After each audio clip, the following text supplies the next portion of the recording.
of operations and the results of the poll question. Excuse me, allergies today.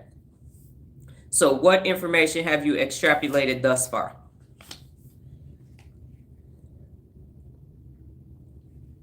And I think it's interesting that I said it's time for questions, and it dropped when I started talking about friend groups by 4 people, and it's dropped again by another 4 people. Hijacked the amygdala. They on their way back to their comfort zone.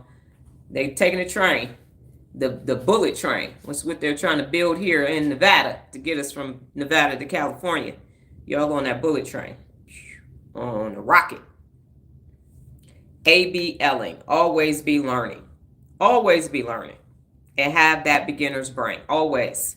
Always. There's never a time when you shouldn't be acquiring new information. And when I first started my book challenge 11 years ago, I had no idea that 11 years later, I would still be reading a book a week. It was a challenge to see if I could read 100 books in a year. I went and saw The Equalizer, and he was reading the 100 books that everybody should read. When I came home, I looked at the list, and I was like, I don't want to read that. And so a colleague of mine at the time said, I bet you can't read 100 books in a year. And I said, I bet I can. And so I started the book challenge and ended up reading 101 books that year.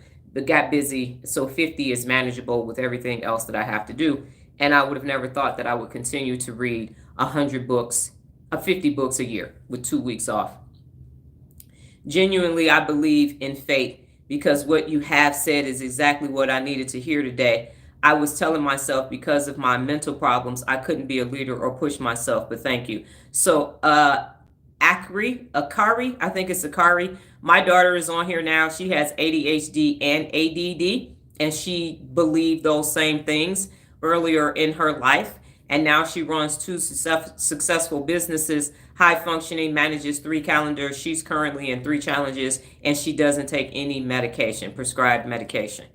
So when you start to create new neural pathways, and if you look at the research, the GABA receptors have a lot of the mental illnesses in common, and the objective is you have high GABAs. You also could have expanded hippocampus, which causes you not to be able to process information as fast, but all of it is neurological, and through neurogenesis, you can actually wire your brain to be able to be much more high functioning. So it is neurological. There is research out for stroke patients who can, the one side of the brain or body that was impacted, they can wire it so that they can start using it again. So the brain is a muscle, and you have the ability to strengthen it day in and day out, as long as you access your frontal lobe consistently. And what I always tell my daughter, and unfortunately, unaccountable people have made people with ADHD and ADD and all of that feel bad. And so, because they whack as hell. So what I tell her is, if you're going to blame the ADHD for the problems, then you have to take credit for what the ADHD can do. So there are projects where we had an Asian couple, and the product was in, I think they were Korean, in their language, and they couldn't understand the instructions even after they were on the phone. And my daughter came and put their bed together. So because of ADHD. So that hyper focusedness was how that bed, and it was Chinese joinery too. So it was not an IKEA mom bed. It was intense, and it had a canopy on it too, if I'm not mistaken.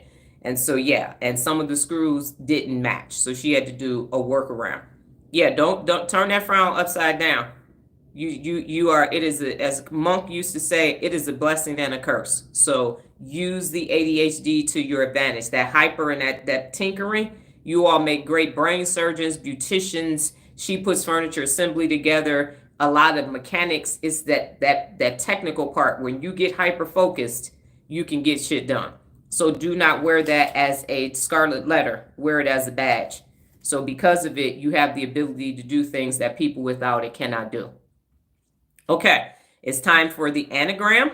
And so anagrams, just so I can make sure, is you take a word and then you can rearrange the letters to form new words. So I'm going to give you a minute for today's anagrams. I don't think it will take a minute, but we'll see where you are in your frontal lobe, in your cognition to do that. So today's anagram, I'm going to say the word and spell it twice and then put the clock on, the timer.